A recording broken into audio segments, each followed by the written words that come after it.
How do you feel about this cream? And the cream's got an odd consistency. The pie's perfect. The cream, Yeah. I feel, well, I mean, if you were going to shave later, perhaps it could work.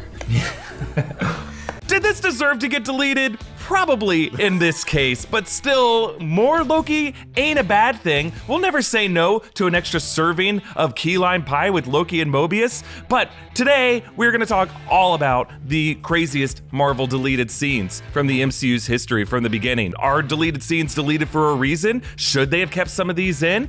There's been a lot of deleted scenes coming out from these steelbooks, from Loki, from Hawkeye, and it's always interesting to get these Marvel deleted scenes because we've kind of moved on from these projects, but sometimes these shows come back in our lives in weird ways, and sometimes they give us greater appreciation for the shows. Sometimes we realize the sausage getting made is really hard, and it's interesting to place these scenes in the context of all the deleted scenes we've seen in Marvel Studios history, and that's what we're going to talk about today. That's right. This is the Sneak Peek, the weekly show on New Rockstars that looks ahead to the future of fandom. I'm Brandon Barrick. Joining me today is Erik Voss. Hi. Really, we're joining each other today. We've come together. We've come together. Jess is out this week. She'll be back in the future. Brandon, it's always nice to be able to chat with you here in this podcast vibe. What a pleasure. I consider this almost like a deleted scene of, It kind of the Sneak is. Peek.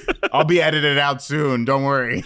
Or there will be people demanding for the Barrett cut. Okay. Let's prove that concept right now in this conversation. Let's do it. We've compiled as many deleted scenes as we really care about. Yeah, ultimately. I mean, each Marvel film has a ton of deleted scenes. Each show has a ton of deleted scenes. And some of them are really cool. They provide action. They provide more context to what's happening in the show or movie. Sometimes it's just like jokes. They're messing around on set. Mm-hmm. I think these Loki ones almost feel kind of like improv. Yeah. Like, I don't think they were scripted. They're like, let's just chat. We have this cafeteria set. Let's use it as much as we can. Yep.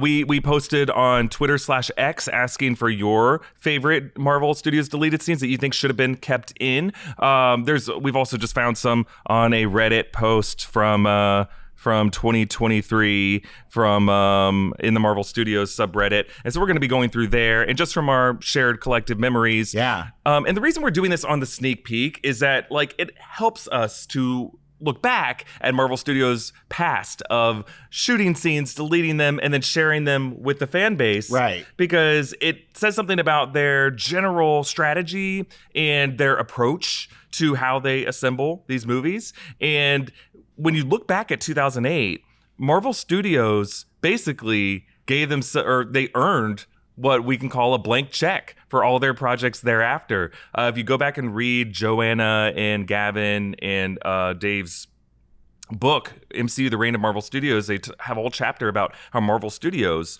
basically gambled on Iron Man.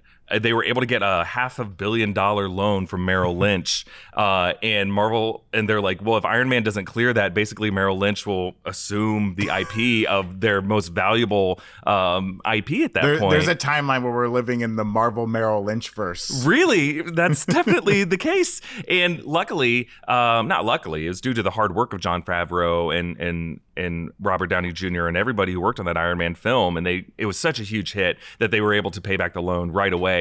And then they were able to build on that, right? And then able to fund all these other movies. And then with that came a sense of I don't want to call it arrogance, but confidence for sure, that an improvisational approach to filmmaking and film planning is worth it, because they applied that approach to Avengers 2012 and it worked again. Yeah. And then they did it with all these other movies, with Infinity War and Endgame, and it worked again. Some of the most iconic moments in those Avengers movies are kind of just improv, right? Yeah. The famous I am Iron Man at the end of Endgame, they shot that last minute. They just were kind of messing around on set. Right. And we don't want to say, up. it's not just like ad-libbing by actors on set. Right. It's like ad-libbing by the directors, the screenwriters, because the screenwriters changed so much, by the previs artists, by the design team, by Kevin Feige, to just begin the project without a fully locked in shooting script. And a lot of movies in the history of Hollywood have done this. Marvel Studios, they aren't the people who invented this approach. Famously, Gladiator. Yeah. The first Gladiator, Oscar-winning Gladiator film. They started shooting that movie with an unfinished script that they didn't even really like. Yes. The Tom Cruise Mission Impossible movies that are directed by Christopher McQuarrie, who is one of the most talented screenwriters, who wrote a draft of Usual Suspects. He understands better than anyone the importance of a well-structured on the script page script. He, for these later Mission Impossible movies, will just start because Tom Cruise wants to figure out how to pull a plane out of a nosedive in a ravine, and then they build the movie around that. There can be great filmmakers who just know how to shoot a film, who figure it out. Spielberg doesn't storyboard a lot of his stuff. He just gets in the set, and because he's such a genius, can figure out where the camera needs to be, where the light needs to be. I'm sure it drives some people crazy who work with him.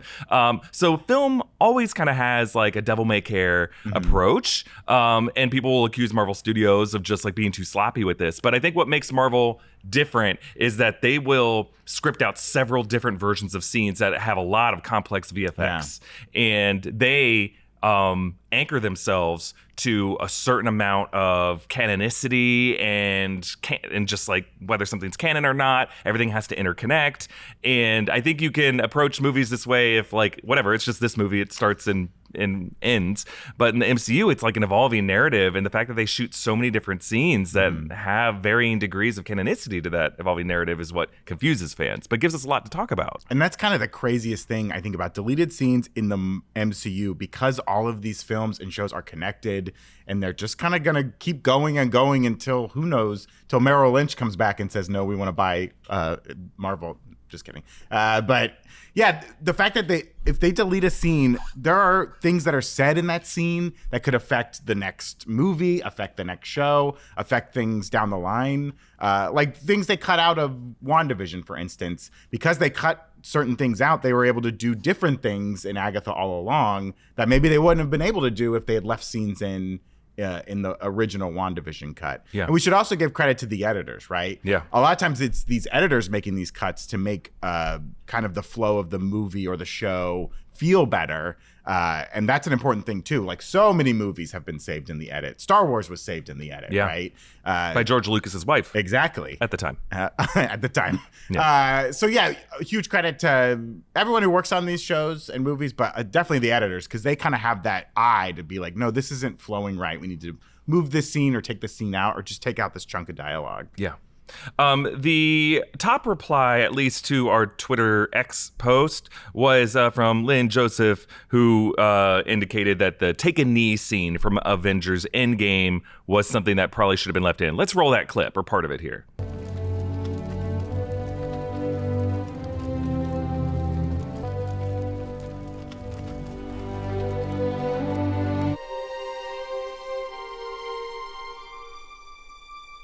I agree. This was a really cool scene from the Avengers Endgame deleted scene list. And I think out of context of the film, it does seem like something that should have been left in. You get to see all the Marvel heroes paying respects to Tony Stark after his death. I think if you were to sandwich this back in to the third act of Avengers Endgame, I think you start to see, maybe this is not necessary if we also have the shot at the lake with the wreath and the Iron Man original arc reactor with everyone there, because that has everybody. Yeah. It has everybody who wasn't there in the battle, but even Harley's there for that one. Nick Fury is in there. Some of them, I still feel like some of those actors might have been CGI'd in. Ooh, okay. But they insist that they were all there that day. It's just some of them, they might have warped the shot a little bit just to make them look, because everyone has like a nice close up and everyone's like kind of perfectly still. Everyone's perfectly still. No touching each other. Like just stand there. See, I think what they really did is everyone might have been there on the set, but then they like morphed some shots, some takes together, and they just did it in a really subtle way. As the camera was gliding from one group of people to the other, I think there might have been some additions there. But I agree, the take a knee scene was just really great. The other scenes for Avengers Endgame that were deleted include this moment where you can kind of see from the behind the scenes stills all of the heroes in the battle were in a trench and they were debating about what next step to take. There is like a scripted version of this, but basically this would have been another moment where everyone in the heat of the battle was there together, other than the Avengers Endgame, Avengers Assemble running sequence. This is something where everyone's talking to each other. Instead, I think this is smart editing by the Russo brothers, just to have everyone figuring it out kind of on the fly. It did make the Avengers Endgame final battle kind of haphazard, but what's really good about this cut is that had you taken a moment to have a midpoint debate in the battle, everyone, not everyone, but a lot of people watching that would have felt, oh, the logic of this battle is a little muddy. No one really knew, other than helping Cap and going up against Thanos' forces, no one would have known what the objective of this battle is, other than we're all going to die, might as well die together with Steve. And then this argument, if it were scripted out, would have given the audience a chance to realize that they went into the first half of that battle without a clear objective. Instead, you have just a scene where they start arguing about the passage of the gauntlet and trying to get it to the goal line of the quantum tunnel. And I think it's smarter to do it that way because it's just people, radioing to each other, and it happens so fast that you don't even sense it. That feels a little more comic booky, right? It's like it's just moving along and the story's going. Yeah, I mean, I would always want more of that battle. I mean, it's so fun to live in that battle, but I think the pacing of it is great in the final cut, and anything that slows it down too much does feel a little rough, because I think the more time you have to think about, like, well, how does random Commertage student 67 understand what to be doing during this battle? Does he know who to shoot at? Has he ever seen a Wakandan before? Is he blasting at the wrong dude? Like, how do they know which one's which? Oh my God, it's a friendly fire by the Because you can't even just say, like, if you see an alien, blast it, because half of our heroes are aliens. So it's like, you would imagine definitely aim at a Ravager. If a Commertage wizard aimed at a Wakandan, we got to pull that guy aside, take him through HR. Because some of them have been around for the last 5 years, but some of them, they were snapped away and they just got back, and they were immediately told by Wong, like, hey, suit up, we're going into battle against Thanos, and they're like, I don't know what you're talking about. What do you do when Howard the Duck crosses your scope? Like, I don't know whose side that guy's on. I think that's a good cut.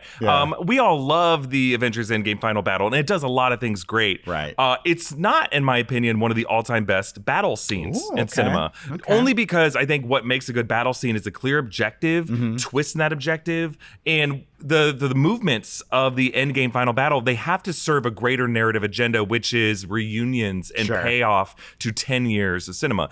And in that objective, it passes in spades. It's wonderful. But in terms of just a battle contained within its own movie and its own logic, it just barely crosses a finish line. And instead, it just delivers these great moments of, I am Iron Man, of Thanos snapping the gauntlet and nothing happens. Those were wonderful. Of like Thanos' ship, like, stops shooting and then points to the sky. Ooh. A great moment. Oh, that's a great moment. Great moment. But what I'm saying a great battle scene is like the trench run of Star Wars. We understand what the objective is, and it's such a great gripping moment. I think even like the battle in Wakanda in Infinity War is maybe a little better, right? Like, you kind of understand.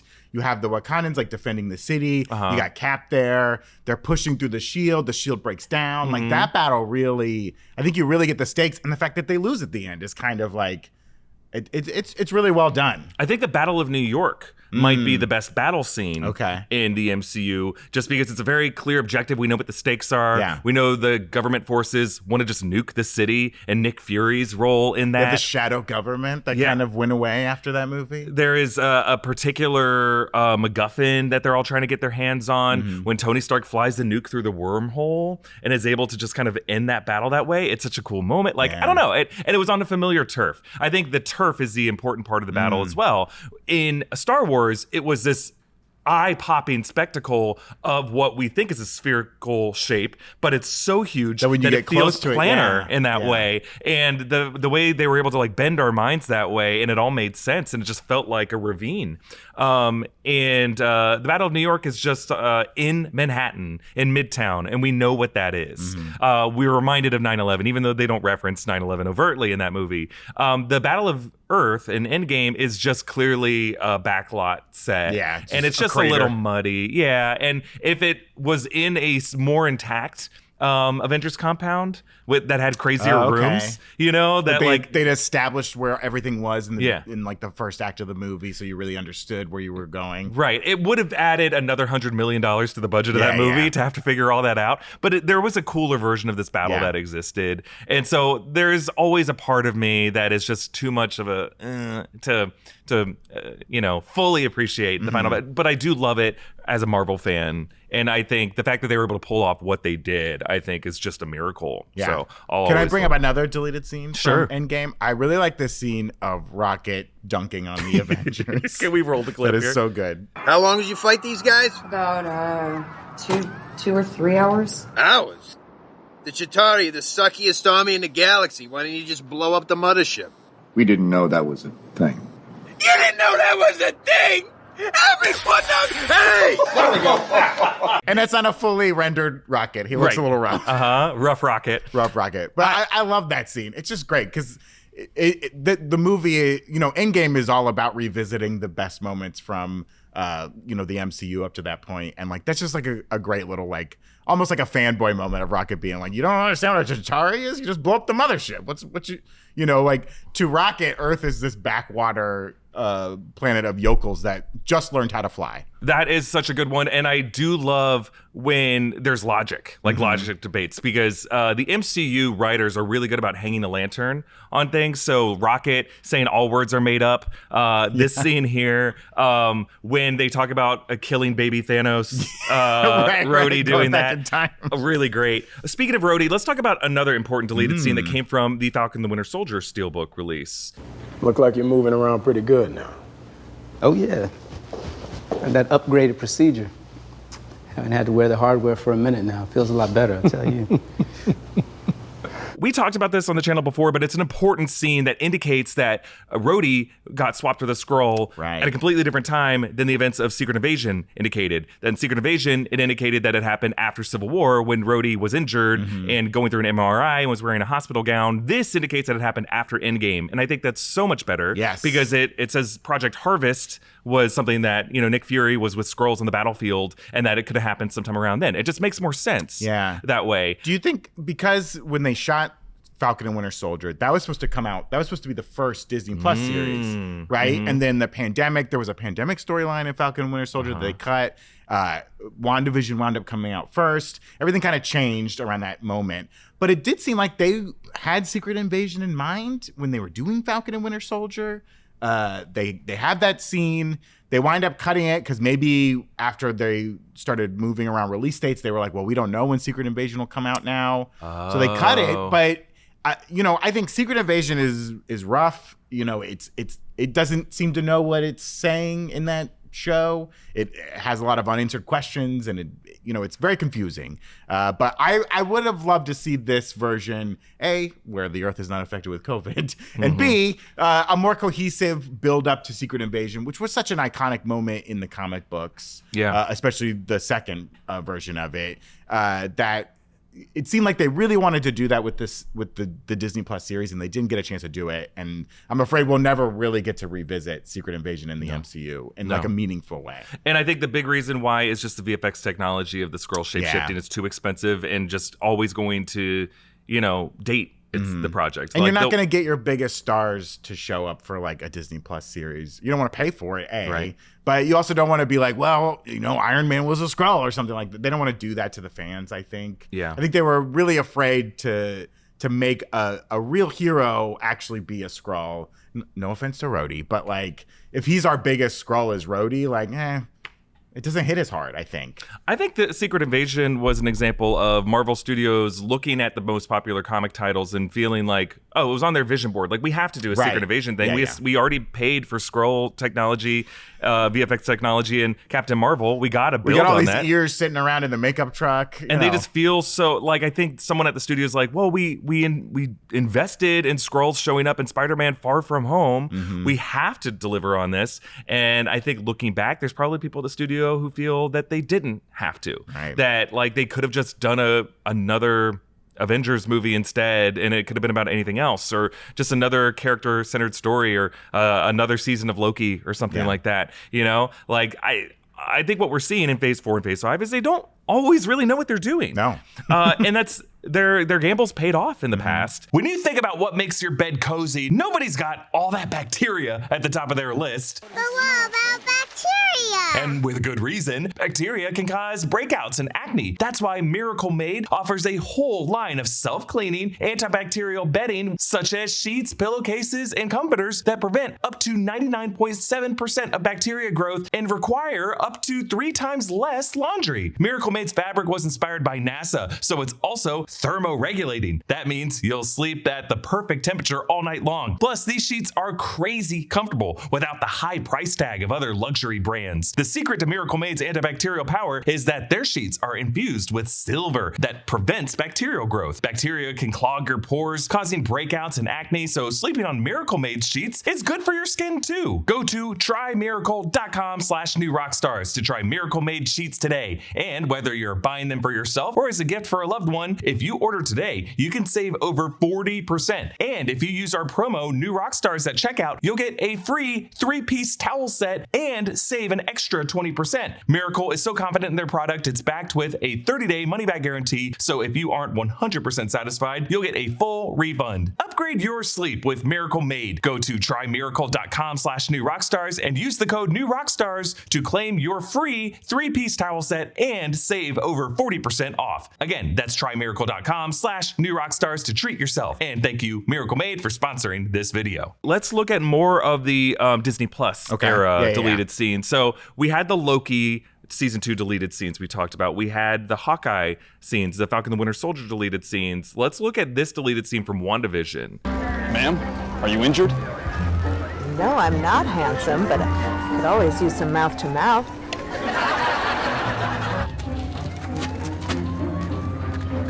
Oh, yeah, baby. Come on.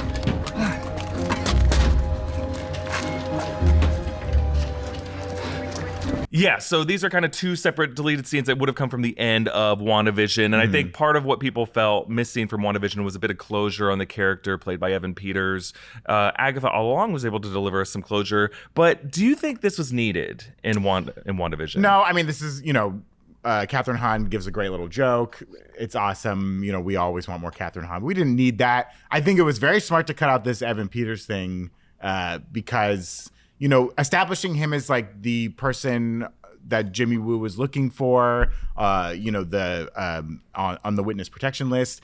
They were able to use him more effectively in Agatha all along. Because I think if he had been that person, the FBI would have eventually found him again and put him under protection. But instead, being this guy who has this very traumatic experience, everyone in the Hex had a traumatic experience. His was like double traumatic. That was way more effective. And I think they used him well in Agatha all along, coming back. She ruined my life. He was so good in that. So good. But yeah, I think it was smart to cut these. We didn't need them. I think, especially at that moment in the show, we're kind of like, WandaVision ends on this sad, dour note of like the town not turning against the Scarlet Witch because they were never for the Scarlet Witch, but just kind of this weird note of like, we saved the day, but did we save the day? It ends on like a down note. And I think these jokes would have just kind of muddled that ending a little bit. I agree. Totally unnecessary. We were talking a bit behind the scenes at New Rockstars this week about like the varying run times that we see on Disney Plus shows. That we definitely saw this with Skeleton Crew. The first episode's like 49 minutes, the second episode's like 29 minutes. And it's like, I think generally when people see that and they get frustrated by it, it's because they want more of it. Right. They want more. And it just kind of indicates to some viewers like, does the showrunner know what they're doing? Yeah. I'm generally okay with it. Stories only need to be as long as they need to be. And I liked episode 2 of Skeleton Crew. It was just like a visit at Port Borgo, and we hung out with some pirates for a bit, and we ended with this scary looking dude in the prison cell. They put children in a cage with an adult man. It's a bad idea. I just think putting children in a cage is really, we could have stopped right there. We don't need to put them in a cage. They're kids. But you just zip tie him to a chair or something. I'm just saying, crate train your children. Just have an adult watch them for a little bit. You could put them in a Bjorn. Oh, Bjorn? Like Yeah. Yeah. Get one of your bigger alien species to just carry the kids around at a Bjorn. Just hold their hand and ask, whose child is this? They're fine. But I'm okay with, and I was asking Gina, who's written on several TV shows and kind of knows generally how the sausage is made in this regard. And she wrote on network shows. And then your episode page length and runtime cannot be changed. You have commercials you got to fit in. You got a programming block you have to hit. Yeah, you cannot mess around with that. They have to be very tight on network shows. Right. And you see some of the better Disney, I think, Loki had varying runtimes, and I still thought Loki was great. I think what it does show, though, is some of these scenes, or some of these episodes of Disney Plus shows do feel a little like logically completely odd. Yes. And I think it's because it does reflect a bit too much freedom, I think. And Marvel has approached their shows as giving, like, they want certain beats to be hit episode by episode and throughout the series, but they give the directors a pretty long leash on what happens. And sometimes they give notes, and sometimes they overnote things. But in terms of just like each episode being its own logically consistent beginning, middle, and end, that in the past has not always been a priority to Marvel. And I think that does give you the varying runtimes that we've seen. And it gives you some of these weird deleted scenes.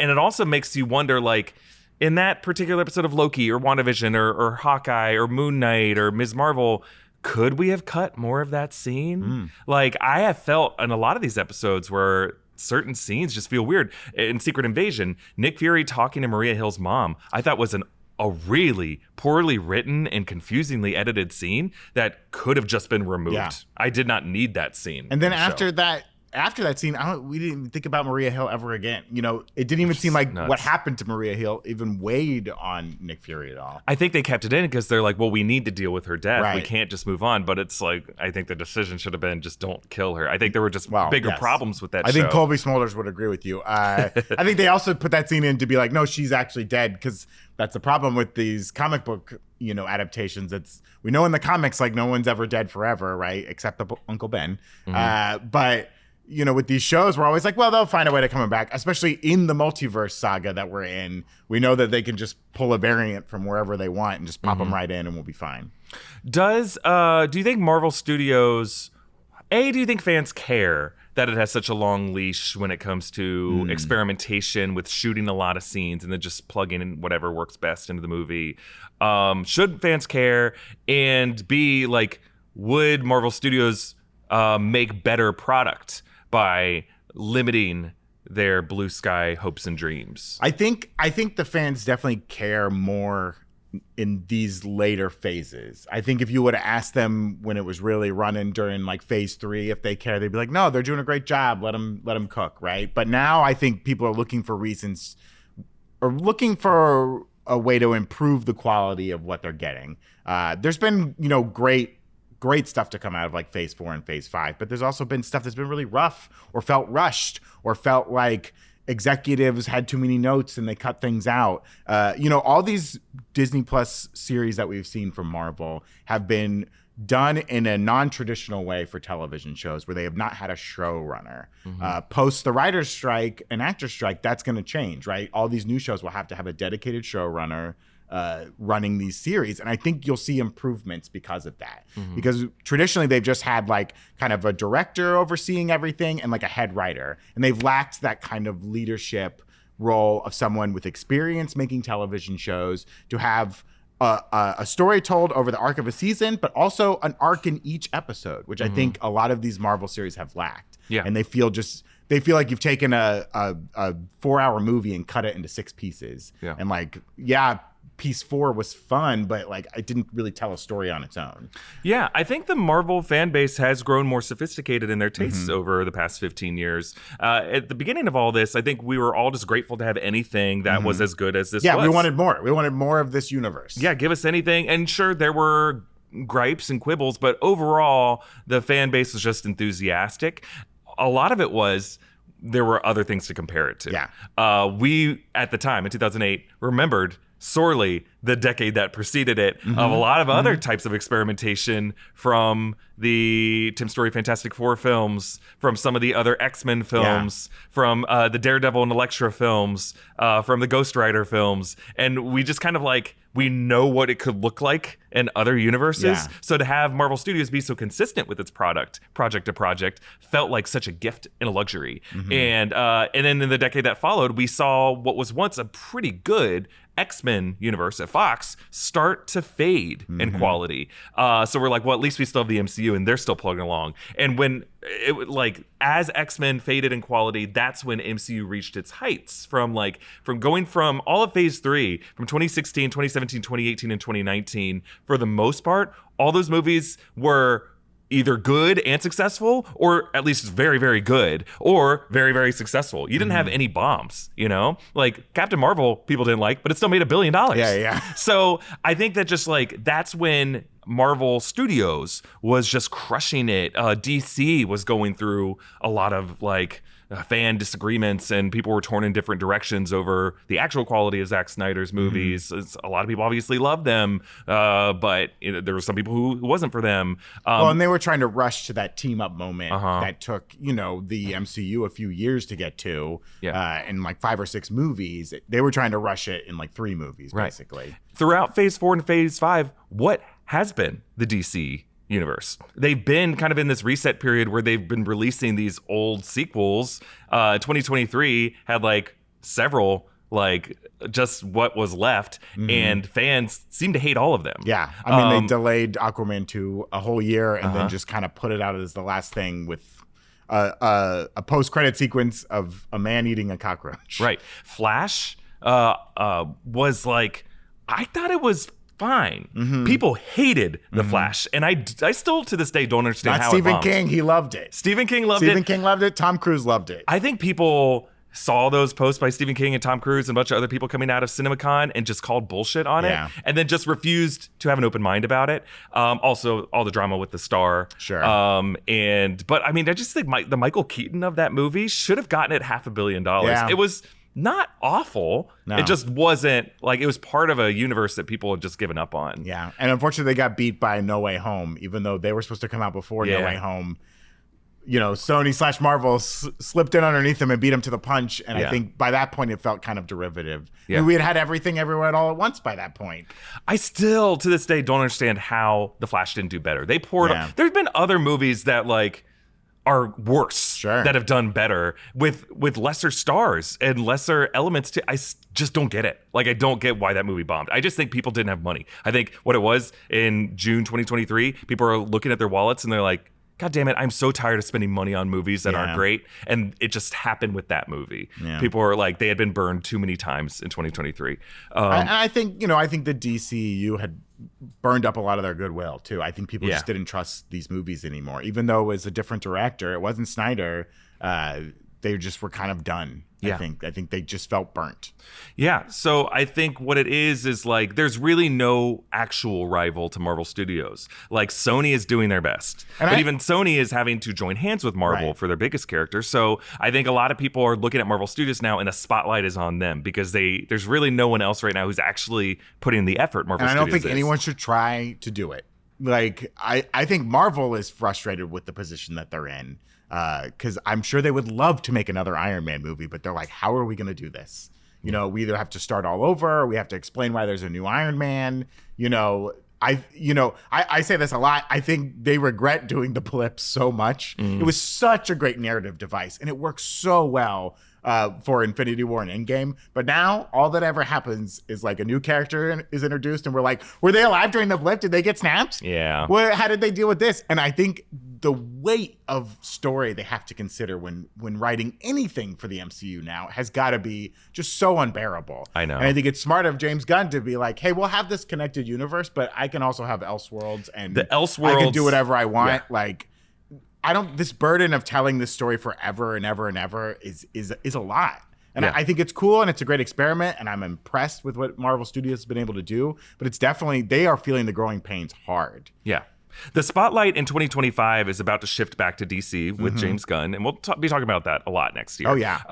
But I think James Gunn has learned a lot of lessons. We'll see how well he's learned them, but at least it's on his mind how much Marvel Studios has bit off, and whether they can successfully chew and digest it. But with Superman, it seems like that is his Iron Man. He's trying to just make a good movie, make a good movie with a beloved character, and make people fall in love with this franchise, and then figure it out after that. But the Elseworlds has been one variation that I think is really smart, and I think hopefully that pays off. And I think people are going to love some of those Elseworld movies more than the main canon is. So I'm going to run through a couple more deleted scenes. Let's get back to these deleted scenes. A big one from this Reddit thread is the W'Kabi Okoye storyline that Coogler had to cut from Black Panther because it does such a good job at justifying why W'Kabi is being so resistant to help T'Challa defend the nation against Killmonger. And roll this clip. You didn't seem to have a problem when he was thrown from the Force. It was the King's challenge he lost. You wanted him to lose. T'Challa told me to my face right here that he'll bring Claw back. Did he do it? He had him. Claw stole from us. He murdered my mother and father. 30 years there's been no justice, and T'Challa swore to bring him back. Not take him to the UN, not take him to the CIA, but bring him here to us. Like a real king. This is what you would have me leave the daughter for. To bring our children into this world where they become conquerors. Yes. Our children will be leaders of a truly free world. Wow, not only is Daniel Kaluuya so good in this, it just gives so much more information and context about the different varying factions of Wakanda. Right. I really loved Wakanda as a setting in that movie and how there's a lot of competing interests. And I think Ryan Coogler probably felt that the only time they had for a real varying interest was Winston Duke and up in the Mountain Tribe. Sure. And but this scene explains so much of W'Kabi's like motivation for, turning against T'Challa, and siding with Killmonger.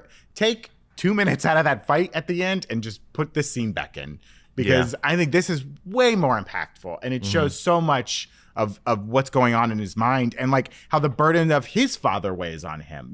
This movie, Black Panther's a lot about how T'Challa dealing with his father's legacy and how he upholds it.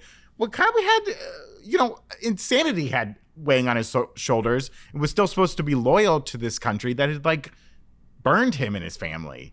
I think this scene is great, and it's a shame it got cut. Yeah. I also think the extended sequence that Joss Whedon cut from the 2012 Avengers film showing Steve Rogers adjusting to modern society. Let's see a bit of this.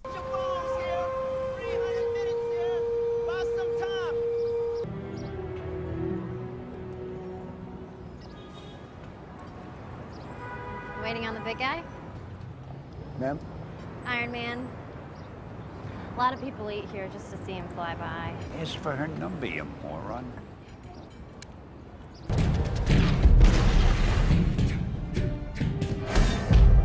There's not enough time.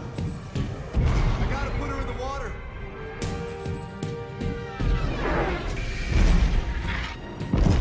You won't be alone.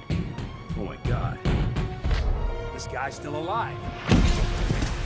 So there's so much that I love about this scene, not just Steve adjusting to modern life as kind of a man at a time, but also we get to see his artistry and also his relationship with Ashley Johnson's character. And not only is Ashley Johnson great from everything she does, from The Last of Us, from voicing Abby in the game, and then her cameo in the show, to Critical Role, and then of course Growing Pains. It would have been just so great to see her in the MCU, and hopefully we can bring this character back somehow, or maybe just let her play a bigger role in the MCU. And it makes sense in the final cut. You see her at the end being interviewed on the news, about how Captain America saved them. It adds a lot more weight knowing that, like, oh, she was kind of close to him a little bit, And this would have been one of the best Stan Lee cameos where he just tells her, like, go get her, like that would have been great. And I think this is just something that, like, luckily, the Russos were able to explore in Captain America Winter Soldier with the list of references. And I really like the way they explored it from that perspective in the second film. So the MCU did deliver on this. The Age of Ultron. Oh, okay. Speaking of Joss Whedon cutting stuff, this stuff with Thor and going to the pool. Hopefully you can find out what we need before they consume me completely. All of you. The stone from Locust Scepter. There never is. It is of the six. The infinite six. Your enemies are closer. Fear, father's ambition, and brilliance only blind. Yeah, I think a lot of people were confused by this part of the movie. Because I didn't read a ton of like Thor comics. I didn't know about this pool and like what it meant. But like, you know, in the movie, Thor just kind of is like, I gotta go. You know, I mean, at that point, you know, Wanda had given everyone their nightmare vision, and we saw that. But this had so much more context for Thor just like being like, you know, screw Earth, I gotta go deal with Asgard. Yeah, I would have liked this to have stayed in the movie. Yeah, it's a long movie though. I get it. Yeah, and that was just like, there was so much math that went into. I'm just impressed that they were able to come up with what they came up with. Yeah. From Thor going to where he did, having this vision, and that inspiring why they call Vision, and him using Mjolnir to do the final Frankenstein bolt of electricity to create Vision. I just thought like. That's why I was like not crazy about the character of Vision in the MCU until WandaVision. I was just like, it's so confusing. He had no humanity at all. And Paul Bettany, I liked him better as Jarvis than I did as Vision. Now that has changed. I loved him after they've fleshed WandaVision. out the character literally and writtenly a lot more. Another deleted scene. Again, it's not a comprehensive list. And hit us up in the comments below what your favorite is from the first Hulk movie. Now, this is before the blank check win of Iron Man, because they were working on Louis Leterrier, who had directed the first Hulk movie with Edward Norton. Edward Norton having his weird role of like taking over scripting duties for that because he just wanted that story credit and he wanted that control over the story. A lot was shot for that Hulk movie that was removed, including scenes where we get to know Doc Samson a lot more. Ty Burrell could have had a much bigger role in the MCU. Could have been huge. Crazy. He could have come back in Captain America: Brave New World instead of the leader. And then deleted scenes that would have shown the scene that Mark Ruffalo's version of Bruce Banner was talking about, where he tried to put a gun in his mouth. Oh, yes. And that was in like a frozen Arctic tundra. And then in that scene, you would have seen Steve Rogers' shield that was buried in the ice. I think that would have been, there was like another version of that movie that could have been really great. Yeah. Other deleted scenes that people are talking about. Oh, the scene of Tony talking to his adult daughter or young adult daughter. Oh, in the Soul Stone realm. Yeah. It would have slowed down that moment of his death more. And I think they shot a couple different things, and it wasn't until they found Robert Downey Jr. in the reshoots going, I am Iron Man, where they're like, oh, we have it. Yeah. We don't need all these other things around his It's death. also, you know, we want to see him with Pepper and with, you know, Peter Parker and Rhodey. We had just met Morgan in this movie as a little girl. So it's like, it's kind of weird to make that the heavy emotional moment. It's impactful enough because we understand like, oh, Tony finally has a family. He's got Pepper. He's got a daughter. That's enough emotional stakes. Yeah. I want to see him with, you know, the people he's been fighting with, you know, this whole franchise. Yeah. I think it's sad and it's impactful, but I think the way they cut it is fine. A good cut. One cut that I think they should have left in from James Gunn in Guardians of the Galaxy Volume 3, the final scene with the High Evolutionary. Oh, yes. The theatrical cut, we assume that he's dead or he might no, they bring him back in, but it's just like in the background how they're you can hoisting him barely over see shoulder. Drax carrying him, right? Yeah, I think Adam Warlock is involved. Yeah. And then in this deleted scene, Rocket, again, another rough Rocket, because it's a deleted scene, puts the High Evolutionary in a holding cell on Nowhere, and Adam Warlock talks to him. Roll the clip. What's your name? Adam.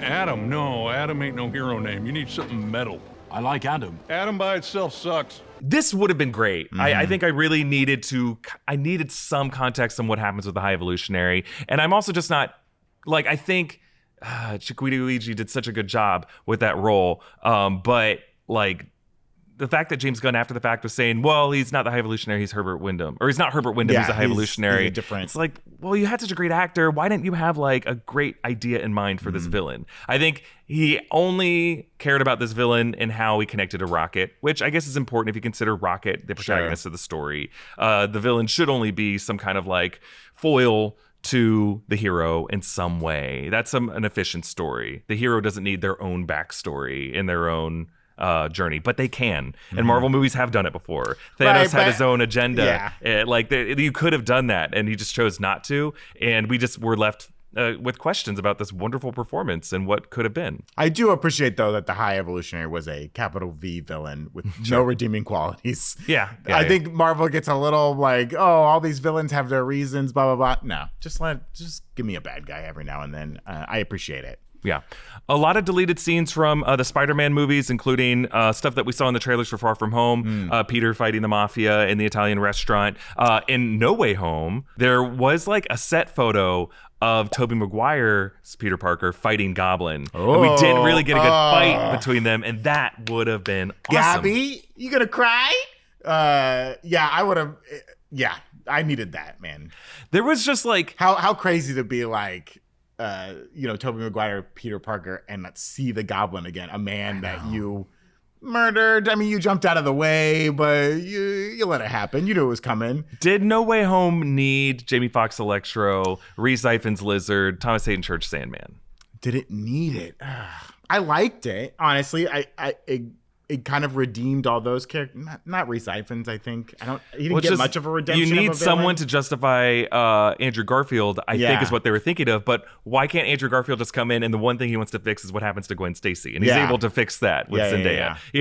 I don't think we need the villains. I think they wanted enough villains. They wanted to feel like a Sinister Six, even though it wasn't officially that. I didn't mind them being there, and it was fun, and I think, they didn't overuse them. So I'm okay with it. We got mostly Green Goblin and Doc Ock is who we really wanted. I think it added $80 million to the production budget for that movie, and you didn't get anything out of that. Yeah, you didn't need them in the movie. I hear you. I hear you. I think it helped. Jamie Foxx got to look cool, I guess. It helped give them stuff for the marketing of the movie without having to rely on teasing Toby and Andrew too much. But I think the Doc Ock and Goblin were the exciting ones, and then they delivered, definitely. And the actors knew what they were doing. I think Rhys Ifans had no idea what he was doing in this movie, and we know how good he is from seeing him in House of the Dragon. It's like, why? And Venom: The Last Dance. He really cooks in Venom: The Last Dance. He's great in that. He is better in Venom: The Last Dance than he was as Kurt Connors. He gets a motherfucker in it. Yeah, he does. It's insane. He's having a lot of fun for sure. One last one. I want to point out one. Yeah, go for it. Ant-Man and the Wasp. That was what I was going to do. Okay, they have a deleted scene of young Hank Pym and young Janet Van Dyne fighting in Buenos Aires. Check this out. When did you want to put our suits on again? Right now feels right. Yeah.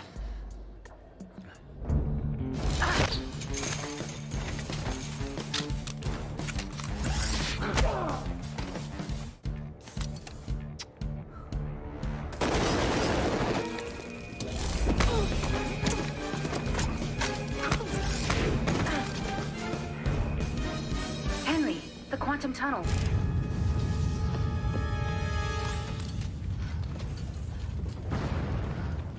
And this sets up like kind of the Ghost backstory a little bit more, but any of the old school 60s Avengers fighting, I want to see more of that. Yeah. They cut some out of the first Ant-Man too, I think. Yeah, Edgar Wright had Hank shot scenes in Panama. Yes. Where that whole mission, that Cold War era mission that in led Panama. to the missile. We see the missile and how they lost Janet, but there was more lead up to that. Well, and that was from Ant-Man and the Wasp, where it was like from Kazakhstan or something. I think the Prelude comic goes into that. But yeah, there's, I think, any 20th century Cold War era Avengering. Yes. Like, that was cool. And not just like, it doesn't have to be Hank Pym, but like Agents of S.H.I.E.L.D. tried to do some of this. I think that's one of the reasons Captain people Marvel love Agents tried of to S.H.I.E.L.D. do a little too because of the 90s. Because I think it adds more to the, something iconic in the first Iron Man is the fact at the end of that movie, he's like, I'm Iron Man, right? Totally upending the trope of heroes having secret identities and the public not knowing that it's such a big thing in everything. It'll probably be a big thing in James Gunn's Superman, right? That Clark Kent is like a secret. But it really changed the game. And I think the more that they can show that, no, there have been heroes since like at least the 50s or 60s, 40s. I mean, there's Captain America like doing stuff in the background that the public didn't know about. I think that's so cool and so much more fun. I hope that with Fantastic Four First Steps that we can get a glimpse of an alternate Marvel Silver Age universe where some of that is more present. Obviously, the Fantastic Four are public figures. And they always were in the comics. And they always were. And that's important because, Reed wants to make Ben feel better. Yeah. Like I'm ugly. He Who can't could hide love it. this rock face? Alicia Masters could. Because she's blind. But doesn't she feel that I'm made of rock? Are my nipples rock? Is my cock rock? Is my cock rock? I've got nipples, Greg. Could you milk me? How do we steer into a Meet the Parents reference? But yeah, I would love to see other Marvel heroes in their world in the 60s of this alternate universe. A hint at a Peter Parker who is still in disguise. A hint at a Donald Blake Thor who might still walk around with his cane or umbrella. That was in the deleted scene from Loki, right? That's his form when he goes to Earth. Right. So I think there could be a way to where the anonymity is still part of the world. It was an overused trope in movies, and I think we were all kind of sick of it. But now it's like, maybe we could revisit that again. The kind of secret identity, we don't know who Batman is stuff is fun. Obviously, a lot of deleted scenes we didn't get to. Civil War has some great deleted scenes from the airport battle. And from the quips. Peggy's funeral has some deleted scenes. From Infinity War, the Smart Hulk scene that obviously could have come in earlier where he's fighting Thanos' forces. But let us know in the comments below what deleted scene you think needed to be in the MCU and would have made the MCU better as a whole. Looking ahead this week on New Rockstars, we got quite a busy week. We already on the channel is our breakdown of Harry Potter and the Order of the Phoenix. So check that out. We put so much work into these videos. It's been really killing us this month, but it's been a fun challenge. Yeah, it's been really great to go back and like really look into these movies. And it's a fun story. And I'm like you, where my family watches these every Christmas time because they all have a little Christmas in them. So it's always great going back to them and see how they fit together and all the little Easter eggs and stuff. Yeah, and we have this coming weekend, Half-Blood Prince, our breakdown of the 6th movie is coming out. Tomorrow, I'm not sure what video will be out. There may be some big CCXP news that you thought we'd be talking about in this video. We taped this before that news came out, but whatever, if there were any huge headlines from CCXP, we'll be talking about them in the coming week on New Rockstars. You're also going to break down Kraven this week. Oh, that's right. Kraven from Sony, starring Aaron Taylor-Johnson. The end of the Spumsy? Maybe. It could be. We'll have a breakdown, we think, by Friday on the channel. Skeleton Crew episode 3, we'll be breaking that down, and that breakdown should be coming out sometime into the evening hours of Tuesday. Other than that, I think that's all we know of so far. I think so. Yeah. But there may be a Superman trailer coming next week. James Gunn Superman. You will believe a man can fly. You will believe. There's been rumors that it's going to come out mid-December. So whenever it comes out this month, we'll be on it, and we're very excited for it. Let's end this episode with a quick round of what we're watching. What are you watching this week? Yeah. You know what I started watching? Man on the Inside. What is that? It's on Netflix. It's from the creators of The Good Place. It stars Ted Danson. He plays a guy who's hired by a private detective to go into a retirement community and try and solve a mystery of who's been stealing some jewelry. I just love Ted Danson. He's so charming. The show's great. It's a lot of fun. I've really been enjoying it. Still watching The Challenge, obviously. We're getting very close to the end. Did you watch this week? I'm a couple weeks behind on The Challenge. I won't spoil anything, but I'm very excited to see how that show wraps up in my fantasy league. I only have Bananas left on my team. He's the final member of my team. I hate to root for him, but I'm rooting for him. You got to give Bananas credit. That guy has been back so many times, and he finds a new strategy every time. And I think he knows the game the best, and that he knows how to create moments that are important. Yep. Also, still watching my wrestling. I'm very excited for Raw to come to Netflix. I think it's going to be a big game changer for wrestling, and I'm very excited about it. That will be a big game changer. They're filming it. That episode of Raw will be filmed at the Intuit Dome in Los Angeles. I really wanted to go. The tickets are very expensive. Very expensive. Well, I'm sorry, Brandon. What are you watching, Eric? We're still just flying through Survivor past seasons. I'm afraid to say anything nice about anyone because they're all... You never Here's know. what I say. I don't like anyone on this show from the earlier seasons. I think they're all rotten. And I think it's just like the way people like... It's just one crazy phenomenon for me from watching shows that came out in the aughts. Is the first season of it is often experimental. Especially reality shows. Right, and they're just trying to appeal to a broad spectrum of the American viewing audience. And then season 2, season 3, they all go down these dark paths of people just being dirtbags. Yeah. And I'm like, what happened in America? I know, I lived through America in those times. I know what was happening, but we just got dragged down like the worst versions of ourselves for so many years. Like, and I'm referring to Entourage as well. Entourage season 1, I was like, okay, the boys will be boys. Season 2, I'm like, oh no, you are rotten criminal human beings, and we're supposed to root for you. Survivor Season 1 seemed like kind of a fun experiment. Season 2, Season 3, Season 4, Season 5, and now I'm on Season 6. People are aggressively homophobic, aggressively sexist. The editors, it's like whoever was running CBS at the time, I think I know who was. We think we know that, I think we know who was. Gave a note like, we need to sex this up. And they are just like lingering on shots of all these people's bodies. They're casting models. Like everyone is just a model. Like Jenna, swimsuit model. Dave was a male model, but also a rocket scientist. Like there's just like, everyone is just sexy and handsome and trying to fuck. And I'm like, that's not what we love about it. We're 6 seasons in. No one wanted this. We're here for the game. I think some people obviously wanted it. Yeah. Well, reality television became a vehicle to propel yourself to stardom. So I think it brought some of the worst people out of the woodwork. It really did. It gave really us, wanted to be on TV. Yeah. Not everyone who became famous from it, but like you just see a lot of people saw like, oh, Elizabeth Hasselbeck became a household name. And then now you see people auditioning to get on The View or something like that. And I hate seeing this trend, but I love seeing how the game producers are trying to gamify it more season after season. I audition every year for The View and they never put me on the show.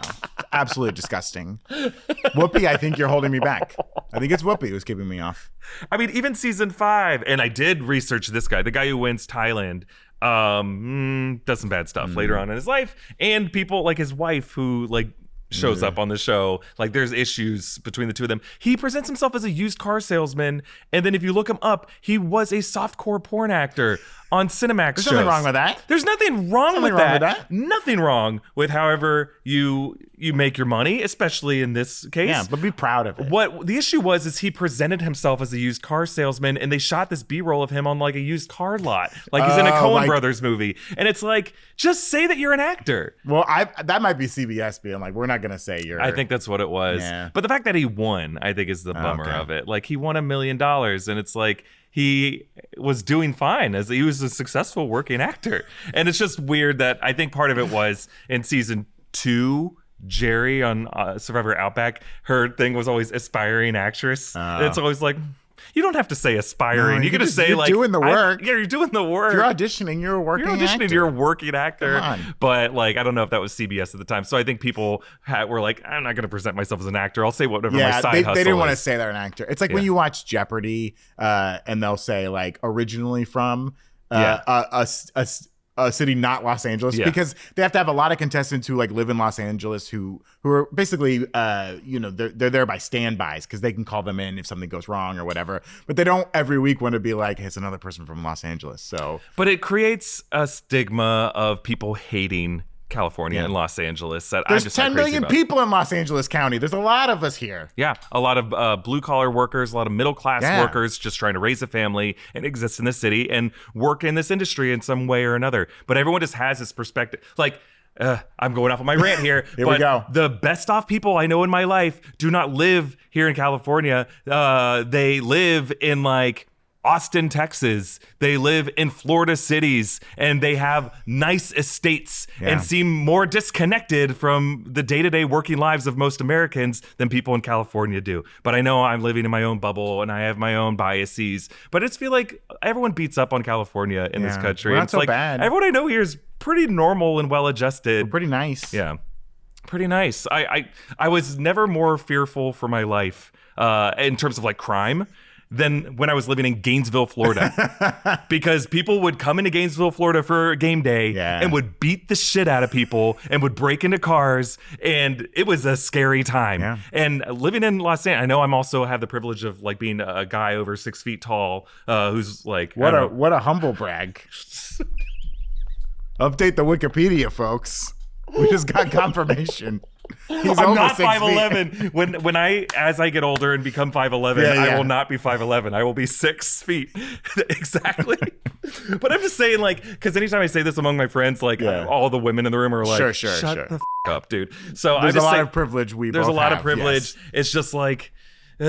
Crime is an issue all over America. It exists everywhere. And it's easy to beat up on California. And maybe I should just shut up and just be like, you can beat up on us. We're doing okay. There are small towns and states everywhere where some heinous stuff goes down. Yep. And everyone knows it happens because everyone knows everybody and it just it happens. Yeah.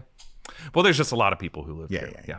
We gotta shut up. That was a and good move on. ending, I think. That was a great way to wrap up the show. This should have been a deleted scene from this video. Yeah. And maybe it will be. Yeah. That's it for this episode of The Sneak Peek. Hey, huge thanks to Brandon Barrick. Thanks for having me, Eric. It's been a lot of pleasure to come back to The Sneak Peek. Anytime. And Jessica will be back in the future. And we have a great slate ahead and a great new year in 2025 of coverage planned for you. So subscribe to all 3 channels in the New Rockstars Network.